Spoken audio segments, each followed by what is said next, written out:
football দুনিয়ায় এখন একটা প্রশ্ন ঘুরে বেড়াচ্ছে 2026 বিশ্বকাপে স্পেন কি আবার শিরোপার অন্যতম দাবিদার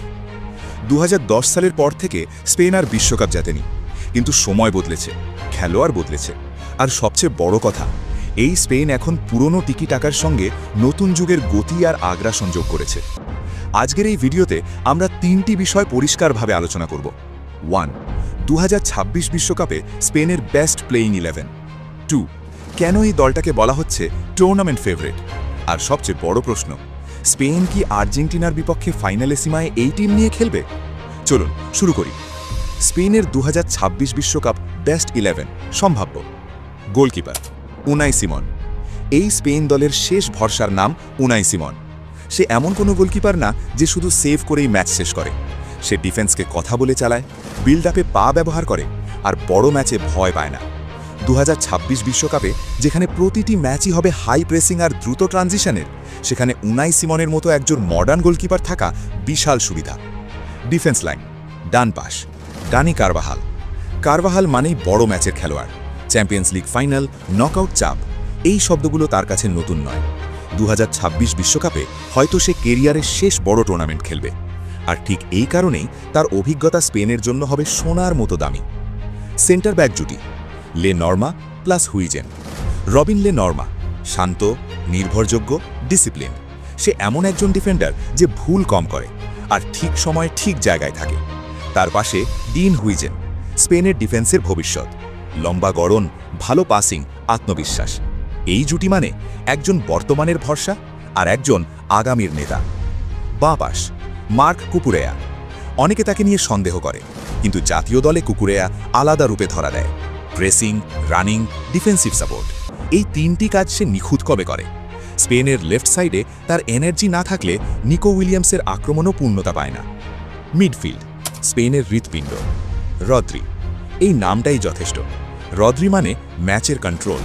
সে যখন মাঠে থাকে স্পেন তাড়াহুড়ো করে না ভয় পায় না আর ছন্দ হারায় না 2026 বিশ্বকাপের মতো টুর্নামেন্টে রদ্রি হবে স্পেনের সবচেয়ে গুরুত্বপূর্ণ খেলোয়াড় ফাবিয়ান রুইজ হলো সেই মিডফিল্ডার যাকে টের পাওয়া যায় না কিন্তু ম্যাচ শেষে বোঝা যায় সে কতটা কাজ করেছে long shot ball control positioning সব কিছুতে সে ব্যালেন্স এনে দেয় পেদ্রি মানেই ফুটবলের কবিতা প্রেসের মধ্যে থেকেও সে শান্ত এক টাচে খেলা ঘুরিয়ে দিতে পারে এই স্পেন দল যদি বিশ্বকাপ জেতে পেদ্রি থাকবে সেই গল্পের কেন্দ্রবিন্দুতে আক্রমণ নতুন যুগের লা রোহা ডান উইং লামিন ইয়ামাল এই ছেলেটা ভয় পায় না বয়স দেখেও খেলে না সে বড় নামের বিপক্ষেও ড্রিবল করে 2026 বিশ্বকাপে লামিন ইয়ামাল হতে পারে স্পেনের সবচেয়ে বড় চমক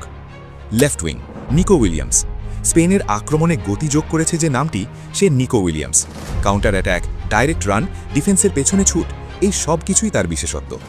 স্ট্রাইকার আলভারো মোরাতা সমালোচনা থাকলেও বড় ম্যাচে সে কাজের মানুষ অফ দ্য বল মুভমেন্ট আর পজিশনিং দিয়ে ডিফেন্সকে ব্যস্ত রাখে কেন এই স্পেন দল 2026 বিশ্বকাপ জিততে পারে মিডফিল্ড কন্ট্রোল প্রায় সব ম্যাচে আধিপত্য উইং দিয়ে দ্রুত আক্রমণ এক্সপিরিয়েন্স প্লাস ইউথের পারফেক্ট মিশ্রণ রদ্রি পেদ্রি গাভি এই টুর্নামেন্টের সেরা মিডফিল্ড ট্রায়ো এই দলটা শুধু সুন্দর ফুটবল খেলবে না এই দলটা জিততেও জানে এবার আসি সবচেয়ে আলোচিত প্রশ্নে স্পেন কি আর্জেন্টিনার বিপক্ষে এই টিম নিয়ে খেলবে উত্তর হ্যাঁ স্পেনের বেস্ট টিম ফাইনালে সীমা মানে ইউরো চ্যাম্পিয়ন বনাম কোপা আমেরিকা চ্যাম্পিয়ন বর্তমান পরিস্থিতিতে স্পেন ইউরোপের অন্যতম সেরা দল আর্জেন্টিনা বর্তমান বিশ্ব চ্যাম্পিয়ন